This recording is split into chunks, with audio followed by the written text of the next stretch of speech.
Hi, this is Dan Sullivan. Very pleased again to have Shannon Waller on this episode of Inside Strategic Coach. And today, on this episode, Shannon, we're going to talk about something very important, and that is, why do entrepreneurs need other entrepreneurs? This to me is a really interesting topic because a lot of people, and certainly before I knew too many, to me being an entrepreneur meant being by yourself. It meant being on your own. But I'm sure that there's some consequence. I know that there's some consequence to that. So Dan, I'm going to just throw it back to you. Why do they need other entrepreneurs? Aren't they just like lone rangers doing their own thing? I think, first of all, there's a quality, and I think it has a lot to do with how entrepreneurs see themselves, but there's what I would say, a confidence level on the one hand and a courage level on the other that allows them to go off on their own from two standpoints. One is that they're going to rely strictly on their own abilities for their financial security, which is a very minority position in modern life. And number two is that they're not going to expect any opportunity to be given to them until they first create value. So it's the opposite of an entitlement attitude. They're not expecting anyone to give them opportunity. They are going to create their own opportunity, and along with that is going to come their own income that they generate. They self-generate their own income.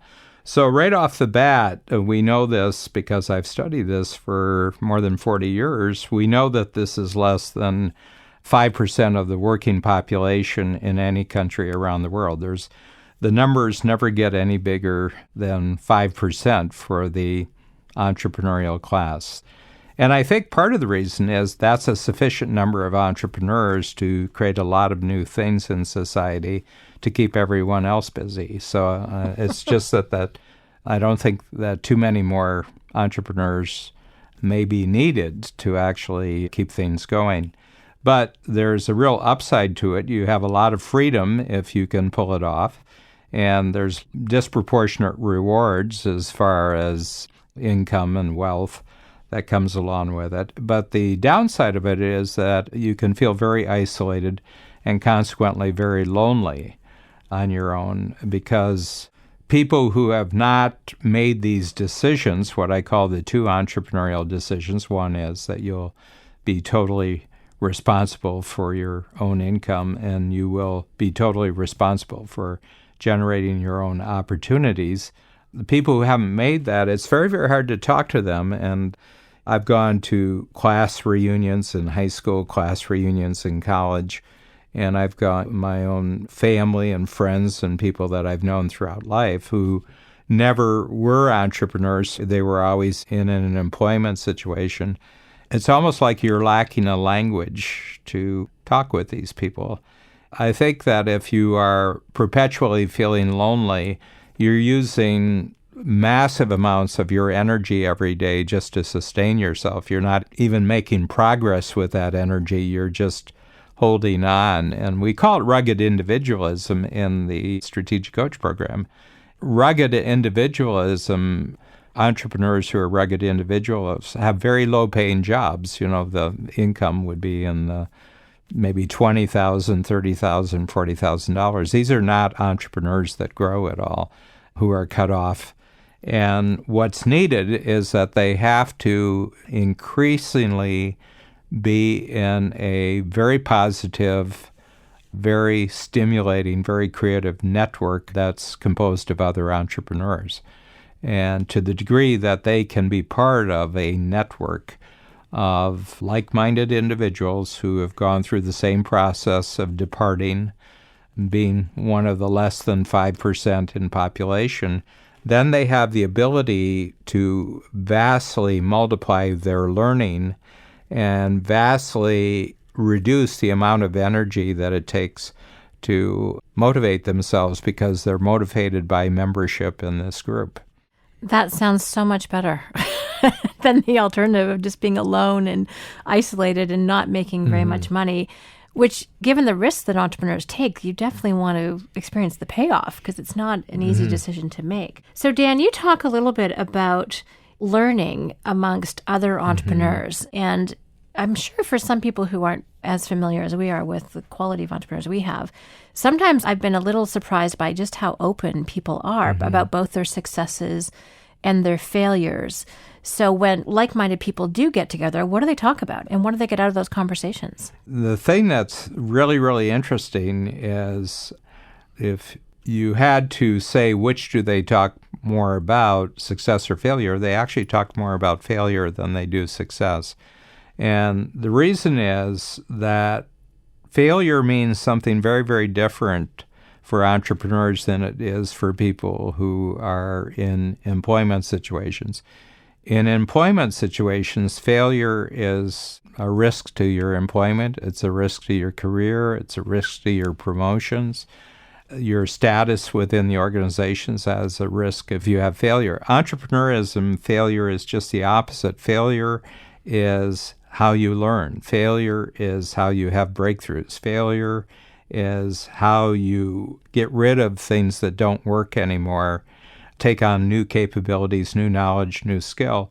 So any entrepreneur who has failures wants to talk to one other entrepreneur, 5 other entrepreneurs, 20 other entrepreneurs who've also had failure to see how they looked at it, to see how they worked with it, to see how they took the failure and used it as a catalyst for learning how not to do it again.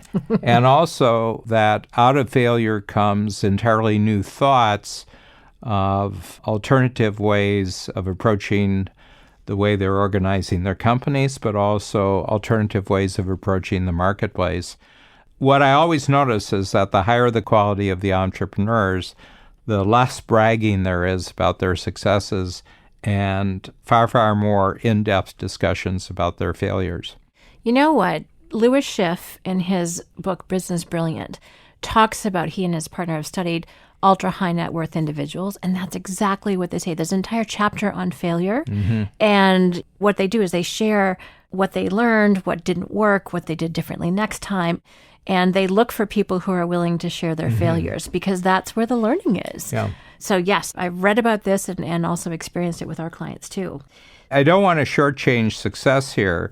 They want to talk about success, but they kind of want to see the blueprint of where the person started, how they thought it through, how they organized their resources around it.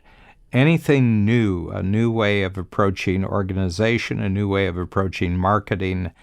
People are keenly interested, but they don't want to hear it as a brag. They want to hear it as a tutorial. They want to see it as a tutorial. They say, this is what I've learned from this. This is how you have to approach this. This is the first thing you have to do. This is the second thing you have to do. Fourth thing you have to do. And if I was going to do it over again, I would leave out this and I would do this. And they can get a complete overview of somebody else's success in 15 or 20 minutes, which is going to save them months. Maybe it saves them years. So the other thing I would like to say, it's not so much failure and success, it's lessons and shortcuts, that entrepreneurs need other entrepreneurs for lessons, time-saving lessons, and shortcuts to faster results with less time and less effort. And the more powerful the group is, and this is how it happens, one very successful and ambitious entrepreneur meets another successful and ambitious, talented entrepreneur, and all of a sudden something magical happens, and then they attract in other people who are just like them, and then you get this very powerful network. You can't rub two mediocre things together and produce something extraordinary. You need to rub quality together to get even more quality. And I think entrepreneurs are on the lookout for, they're at a certain level, and I think the correct attitude is they look at someone else and they see areas in the other person where the other person is further ahead. And it's reciprocal. Both of them see something in the other that's worth learning from. Well, and that makes so much sense because we all have common experiences in terms of clientele and teams and finances and all of those things. And we each bring our own unique set of capabilities to that, but other people bring their own unique set. So comparing experiences means you get a perspective, Yes. right? It means that you get a different approach, like, oh, I could have handled it that way, or I could have responded this way, or like, oh, I'm going to do that next time. Or, oh, they need to know that this is actually what works, that I can help someone else shortcut their results, which is really powerful. Lessons and shortcuts, I love that way of distilling it down. Now, it strikes me that there's a certain type of mindset that's required to want to engage with other entrepreneurs. And that is that, put it this way, you can't be the rugged individual committed to only doing it by yourself and conserving your few ideas because someone else might steal them. There's a different mindset that's required for people to rub shoulders and actually produce something useful. So what would you say that mindset is? First of all, you yourself have to have a future that's bigger than your past. And not all entrepreneurs do. I know very successful entrepreneurs who are, let's say, 50 years old, and they're considered at the top of their game, but their success is behind them. Their striving is behind them. Their ambition has all been used up. And from an outside standpoint, it looks like, oh, this is someone to really learn from. But when you get together with them, you find out that there's no more gas in the tank for a level higher than they're at. And that person is actually not useful at all, and actually can be very, very counterproductive to actually meet with them, because you're going to get the wrong lessons from that person. So the first thing that I check out is wherever this person is, and I use the term, do they have a future that's 10 times bigger than what they've already achieved up until now? So if you take their entire career up until now, when they look ahead, can they see achieving in the future a 10 times bigger and better result than the best that they've already done? And I think that's a pretty easy thing to sort out, because you can get says, so what's the next big thing for you? And the person says, I'm pretty happy where I am. Wrong answer. Second thing is, I'm thinking now about slowing down, winding it down now, because I got all sorts of personal and private things that I want to do out in the world, and I've got enough money and everything else. Wrong answer. Okay. I mean, if you're looking for someone who's going to be a real teaching entrepreneur, I mean, he may be a nice person and you want to do personal and private things with him. But as far as learning, and personally, I'm only looking for entrepreneurs who have the bigger future.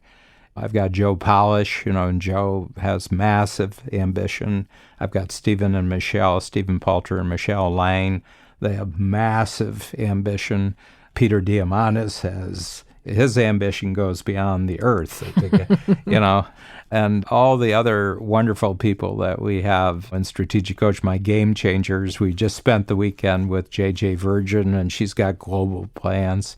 So I really cultivate these as my inspirational learning network. I get very, very motivated when I'm around them. I've really got to stay on top of things and keep growing for me to be interesting to people like this. So this is why, in my 70s, I can think about being at a much higher level of performance and result when I'm in my 90s. And the reason is because I don't want to leave the club. I don't want to be thrown out of the club. I like that. I don't want the club to leave me behind. Right. Yeah. So there's a pressure to keep upping your game so they'll let you stay in the game. Exactly. And be a worthy contributor to that. Now, let's talk about competition, because I think that's one thing that people think about, and, well, won't I be in competition with that person? But you talk about different types of competition. There's a positive type of competition and a negative type. So let's talk about that in terms of when people get together. What a lot of people think of as competition is actually a form of cooperation for everybody involved to jump to a higher level of performance. And in order to do that, somebody has to be further ahead than everybody else with something. But what I've discovered, because we're all unique individuals, and in Strategic Coach, everybody zeroes in on their unique ability, everybody in a network of really top-notch entrepreneurs with futures bigger than their past is going to be in a leadership position for everybody else in the group, but everybody else in the group is also going to be a leader in something. So you feel the pressure that someone's ahead of you with this, and it puts you into a student role. There is a competition, and the competition is this, that you don't want to be left behind in this area. You want to stay up to what the other person, and there's a pressure, and they're not stopping. They're continuing to grow. So you're always going to have this pressure. And some people would say, well, that's really competition. And I said, yes, it is, but I have my own particular universe in which I'm developing my skills. They all have their own universes. We're not in a single organization competing to see who gets the corner office. We're all kings of our own empires here, kings or queens. But we're cooperating with each other to raise everybody's performance to the highest level. And it reminds me of the best definition of capitalism that I've come across, and it's by a wonderful Nobel Prize-winning economist from Austria by the name of Friedrich Hayek, F.A. Hayek. And he said, the tragedy of capitalism is that it was named by its enemies who hated capitalism. And they made it be about capital. And he says capitalism isn't actually about capitalism. That's not the central point. Capitalism is a never-ending system of increased cooperation among strangers. So, first of all, everybody who you're thinking about having a network around you of inspirational and motivating entrepreneurs, well, right now, before you started the network, they're all strangers. You got to go out and find out a whole bunch of strangers, and then you've got to expand your cooperation with them. And part of that cooperation is that it's going to expose where you need to improve. It's going to expose new ways of thinking that are better than your ways of thinking. And from that standpoint, there's a bit of competition about this, that in some respect, everybody in the network is going to be superior to everybody else in the network, but they are also going to be in a learning and not superior position with everyone else in the network. And Shannon, what I think this does is that it really drives the finest way to live your life on the planet, and that is that you're always learning. Your past can never possibly be bigger than what lies ahead. And I think it has enormous meaning to it. And I think that it produces the best and finest kind of value for everybody else on the planet when you have a network of this type of entrepreneurs. Well, and hearing you say it that way, to me, it looks like multiplier growth almost isn't possible without that network, because you're not going to be challenged. You're going to be isolated with your own thoughts. One of the closing points I want to make is that your definition of competition is so different than I would consider the negative one, which is I win, you lose. And in your version, it's everyone's winning. Each person's getting stronger in some other area where they weren't before. Yes, I think that's it. The definition you had may have been true 100 years ago, but in a world where we have this overwhelming amount of communication capability that allows us to connect in multiple different ways with a vast number of other people, I think it's meaningless what you're talking about. And people who are that way in today's world are miserable, unhappy people. And I think they live lives that at the end they can't possibly see as a success. So my way of doing it completely bypasses the miserable people. I second that.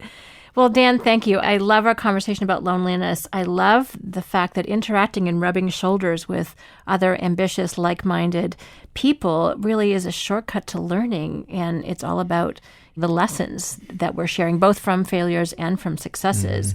And the mindset is one of positive cooperation and positive competition. You just don't want other people to get too much further ahead. So that pulls you further ahead too. So this is a great conversation. Thank you, Dan. I love the whole topic of entrepreneurial communities and how much better we can get together. Thank you, Shannon.